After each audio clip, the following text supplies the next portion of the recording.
My starting point when it comes to the consideration of any issue relating to free speech is my passionate belief that the second most precious thing in life is the right to express yourself freely. That is because I have enjoyed free expression in this country all my professional life and fully expect to continue to do so. Personally, I suspect highly unlikely to be arrested. Did Rowan Atkinson just expose Keir Starmer's darkest secrets? The beloved comedian behind Mr. Bean has unexpectedly stepped into the political arena, and his comments are sending shockwaves through Westminster as Atkinson issues a stark warning that Starmer's policies could threaten the very fabric of British comedy and undermine free speech itself, leaving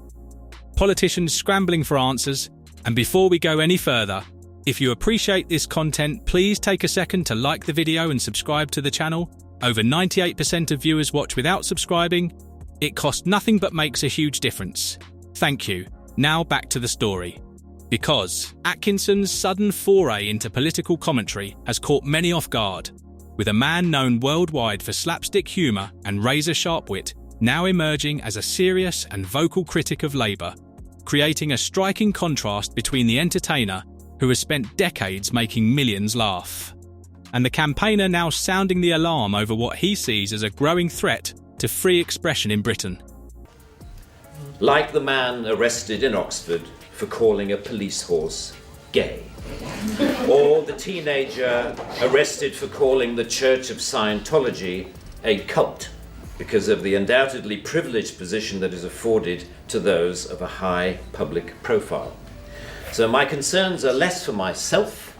and more for those more vulnerable because of their lower profile. Atkinson's criticism is not a fleeting remark, but a calculated intervention that threatens to shake the foundations of Labour's carefully crafted image,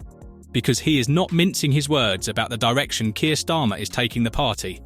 particularly when it comes to freedom of expression in comedy, and his concerns are not emerging in a vacuum, as recent years have revealed a troubling pattern of comedians facing backlash, punishment, or even censorship for jokes, from Count Dankula being fined over a satirical video of his dog performing a Nazi salute to Jimmy Carr facing widespread calls for prosecution following a controversial Holocaust joke, together painting an increasingly bleak picture of comedy's future in the UK. And it appears that the cumulative weight of these incidents, combined with Labour's stated positions, has pushed Atkinson to a breaking point, because in his view a fundamental right is under threat: the freedom to express ideas through humour, however provocative or uncomfortable they may be, with Atkinson arguing that comedy functions as a vital pressure valve for society, allowing uncomfortable truths to surface and the status quo to be challenged. And without that freedom, Britain risks sliding into a sanitised, risk-averse culture where creativity and social commentary are slowly suffocated,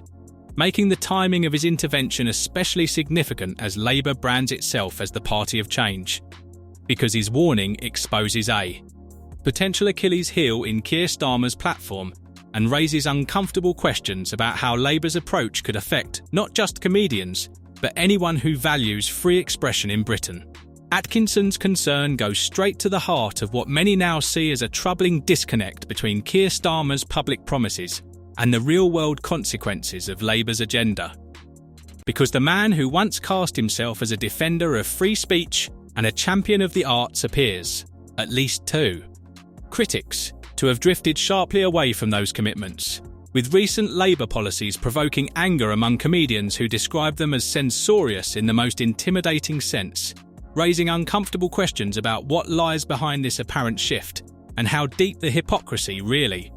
runs, since Starmer's political journey has taken an unexpected turn from his early days as Labour leader, when he openly championed free expression and pledged to support Britain's creative industries, promises that resonated with comedians who believed they had finally found an ally against creeping censorship, only for a worrying pattern to emerge over time as Labour's posture on expression and comedy hardened, prompting figures like Rowan Atkinson to sound the alarm and highlight specific policy directions that could fundamentally reshape the UK's comedy landscape by fostering an atmosphere in which performers feel constantly on edge, reluctant to push boundaries or confront controversial topics, creating a chilling effect that threatens to sanitise British comedy. stripping it of its edge, irreverence, and cultural bite. And while Keir Starmer continues to pay lip service to the principle of free speech, critics argue that his party's actions tell a very different story. A contradiction that has left comedians increasingly frustrated and convinced that something essential to Britain's creative soul is now under serious threat. A politician who once promised to protect those rights now appears, in the eyes of critics, to be actively undermining them. And Rowan Atkinson's warning that Keir Starmer's policies risk corroding Britain's comedy culture cuts to a far deeper problem. Because this is not merely about a few edgy jokes or controversial performers, it is about defending a core element of British identity, the freedom to laugh at ourselves, to ridicule those in power, and to use humour as a sharp instrument for social commentary and criticism. Yet the implications of these policies extend well beyond comedy, striking at the very foundations of free expression in Britain and potentially setting a dangerous precedent for how speech is regulated and controlled, with ripple effects that could reach across the arts, journalism and wider society. And while the idea of comedy clubs where jokes must be pre-approved by lawyers might sound like satire, for many performers it is becoming an unsettling reality, as Atkinson has highlighted a growing culture of self-censorship in British entertainment, where comedians and writers feel frozen by fear, unsure where the invisible boundaries of acceptable speech now lie, no longer just anxious about causing offence but about the prospect of legal consequences, pointing to cases so absurd they sound fictional. From arrests over insulting a police horse, to legal action for describing Scientology as a cult, to a cafe owner questioned for displaying Bible verses, all genuine incidents that have left creatives second-guessing every word. And Atkinson has emphasised that his greatest concern is not for himself, but for those without the shield of fame, whose lower profiles leave them far more exposed, creating a chilling effect that silences voices before they are ever heard, with serious consequences for creativity and artistic expression in the UK. Because comedy exists to challenge norms and provoke debate, and without freedom it cannot perform that role at all.